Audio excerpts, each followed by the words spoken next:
Hey YouTube, today I'm going to be showing you how to create a new project in Logic Pro 9. Basically starting with an empty project. You do have the option of choosing templates on your select screen when you load up a new project over here. So new, and this will come up. We're going to go ahead choose empty project for the purpose of this tutorial, and let's open that up. First thing you're going to get is this screen. It's going to ask you to create a new track. You can choose between audio track, software instrument, or external MIDI. Mainly, you would be using the audio or the software instruments if you are creating music with your computer. So the audio would be any WAV files or AIFF files or any samples you have externally from your computer you want to drag into your DAW.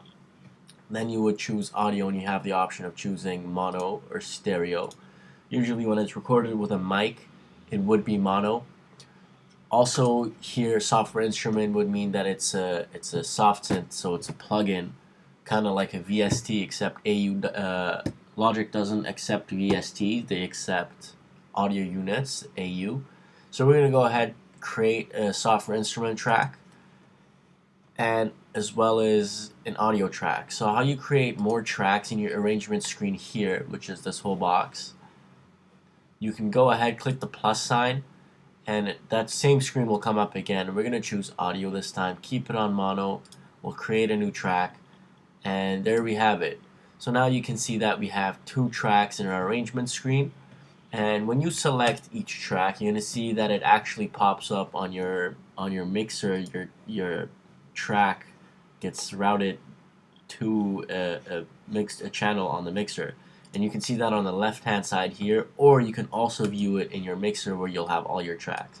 This is mainly for your workflow on the side here. So if you're creating a synth and you want to edit it and put some plugins on it, such as a compressor, EQ, and whatnot, you would do that in the inserts right over here. You could go ahead and select a compressor, for example, and so on. So here's where you find all your plugins, After Effects plugins, after you've chosen your instrument, and you can actually choose your instrument for that channel over here in your input output. Right above stereo out, which is your output, you're gonna go ahead into input. These are all the stock ones Logic comes with, but if you have any third-party plugins such as Massive or any other native instruments, Cakewalk, Leonard Digital, X4 Records, any of that. So we're going to go ahead and select Massive just so I can show you that this is basically, if you create a software instrument, you're going to be able to select third-party soft synths. Now you can go ahead, rename that to synth. Always stay organized within your DAW. So double click and rename. Easy. Also, if you wanted to record, let's say MIDI, and you don't have a keyboard, you can actually load up a keyboard on your QWERTY keyboard by just simply pressing caps lock, and that'll bring up a keyboard for you. Cool. So there's that. Now say you wanted to record and you don't have a MIDI keyboard. If you do have a MIDI keyboard, you press R and then you can just start recording. In the other case, if you don't have a MIDI keyboard, you want to press R and then turn on your MIDI keyboard with caps lock and then get recording. I'll show you how to do that. So R, here we go.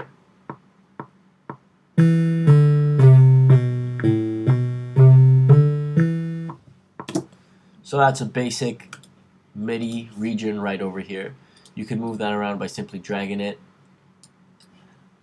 Over here, sometimes you can see that sometimes it's not going to exactly go where you want it to. If you want it to snap right to the sections, you can do that by going to snap over here and go to division, snap to absolute value. Now you're only going to go to the markers where it's synchronized to the tempo, to the BPM. So we're going to just select the first one at 1111, which is right over here. They'll tell you where it is over here, as well as in your lists you can find in your tempo where it's positioned and whatnot.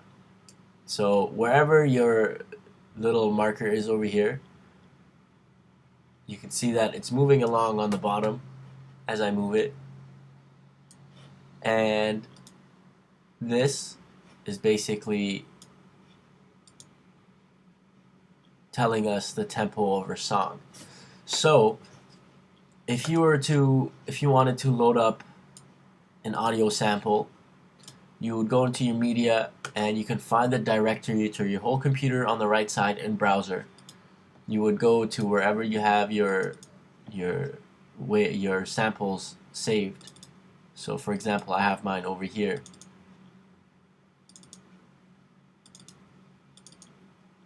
I'm going to just go ahead and select a simple kick. And you can edit the WAV file by hovering over your audio file, and you can see that this little bracket will come up, and that way you can lengthen or shorten your audio file. Now, when you're editing your audio files, make sure that the snap is back to smart and snap to absolute, so it doesn't snap to these regions, or else you're going to lose some of the audio, which you don't want. Like here, I've actually cut it off a little bit too early. We're going to keep it right over there. Perfect. Now, you can load up your tools by pressing escape, and you'll get a list and you can choose from them. So we're going to go ahead and choose fade and simply create a fade on our kick at the end so it goes out smoothly. Same here. So you do that by dragging from outside or the corner, actually the edge of your audio file towards wherever you want it to fade out. So now that we have that, you can actually also change the curve of the fade so it goes out faster or slightly slower. And so let's go ahead and back to our synth. You can see that when I select it on my mixer, it's going to select it also on my arrangement screen. A cool shortcut you might want to use once your projects get a little bit bigger. When you start a project, you're going to start small and it'll be fine for you to be zoomed in, but eventually when you're going to have a whole overview for your whole song, you're going to want to zoom out. You can do that by clicking Option and then just moving your cursor, moving your mouse, and that's going to zoom out or zoom in. Very easy, just like that. I will post a list of shortcuts on my Facebook page at Vicom Sounds, so make sure you check that out and stay updated with any tutorials or any tips that I have, and I might give away some freebies on there too. So we're going to go ahead and copy that really quickly. You can copy by clicking Option and then selecting a region of your audio files. Option, drag. We've made a simple pattern just like that. We're going to turn our reloop on and set it to 2 bars. How you can do that, your reloop is on the top here. It's this grayish area that's almost highlighted in a sense, but if you click it, it's actually going to highlight and turn green. That means that your reloop is now on. You can change the length by, again, you'll see a bracket. So there we can change the length of our reloop, which we will do. We're going to shorten this a little bit, and there we go.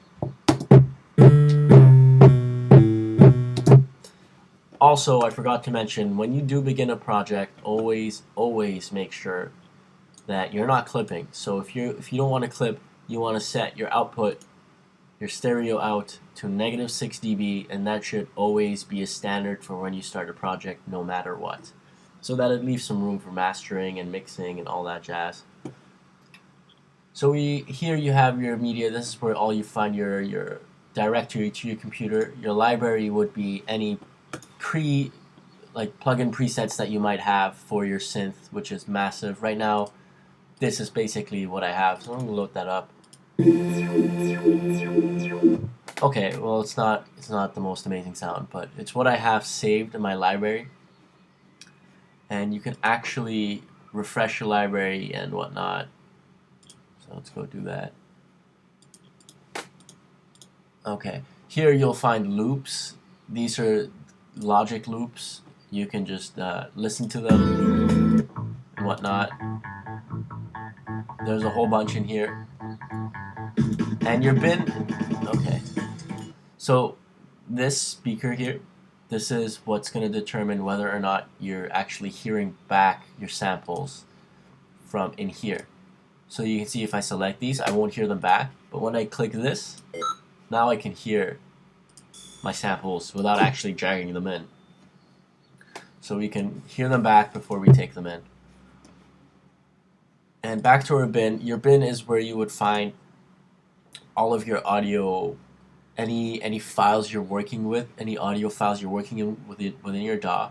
They're going to show up in here. So right now, if I select that last one, that's this one. This one is that one.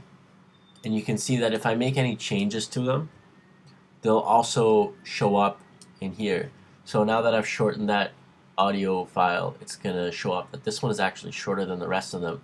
And these ones have all been cut down from this length, the regular length, to right about there. So that's kind of neat to see how much editing you've done, and if you ever lose any files, you'll probably find them in your bin. So you also want to make sure you always stay organized, so you can open up your colors over here. You can basically color any tracks, anything on your arrangement screen here. I'm going to go ahead, select your kick, rename that to kick, and we'll color it red. There we go. And our synth we can make blue. Now this might get a little confusing if you don't have your mixer channels colored as well. So we can go ahead actually color that. So you can just go to your mixer, select the mixer channel you want, and select a color, and there you go. Synth, we'll make that blue. Now we know that, okay, we have our kick, it's red, and our synth is blue, and very simply it just makes sense that our mixer is colored the same way.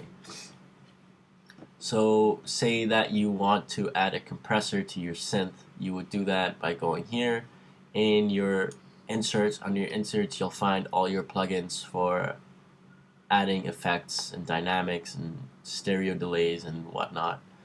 If you have any external plugins such as the Waves plugin folder, which I have all of mine in here, you'll find them in the audio unit section over here. So we can go ahead, just choose a compressor just to show you. There you go, and there's your compressor. Now we've went over most things. Oh yeah, if you want to automate the volume of a synth or whatnot to come in to your kick, you can press A and set little knobs or little points, and you can actually automate within your arrangement screen without ever actually leaving the screen.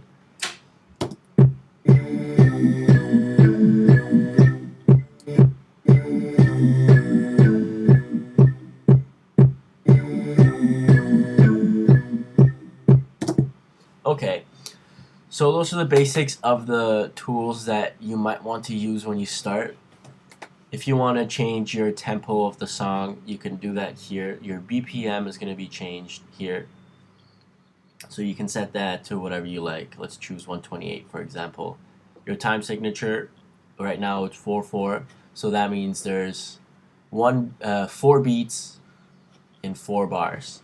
So we have 1, 2, 3, and 4.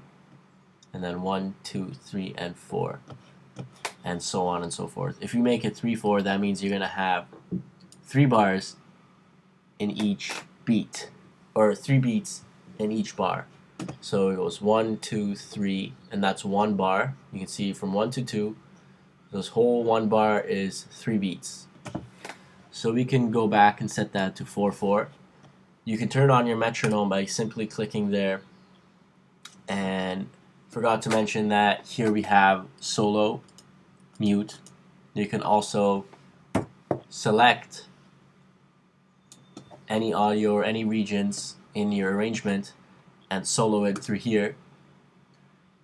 How I usually do it, if I were to solo 2 tracks, I could just do it here and then mute the third one. So let's say we have a 3rd track and we want to mute it. So what I just did there, Synth 2. I actually duplicated this track. You can do that by clicking this right beside the plus sign. It says new tracks with duplicate settings. So that's going to copy everything you have in your inserts and the same instrument and all the same settings within your instrument too. So that's kind of handy if you like that sound and you want to modulate it slightly. You can do that and then modulate away.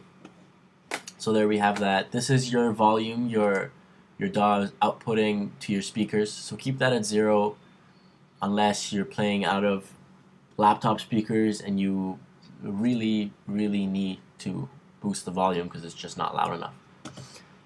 I recommend this stays at 0 at all times, and the output always at -6 dB when you're starting a new track.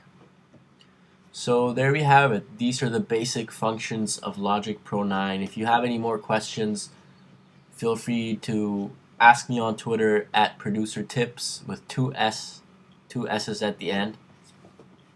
Also, make sure to head over to www.vicomsounds.com for free samples and free sounds. Make sure you subscribe to my channel, guys, for more tutorials. Thank you for watching, and take care.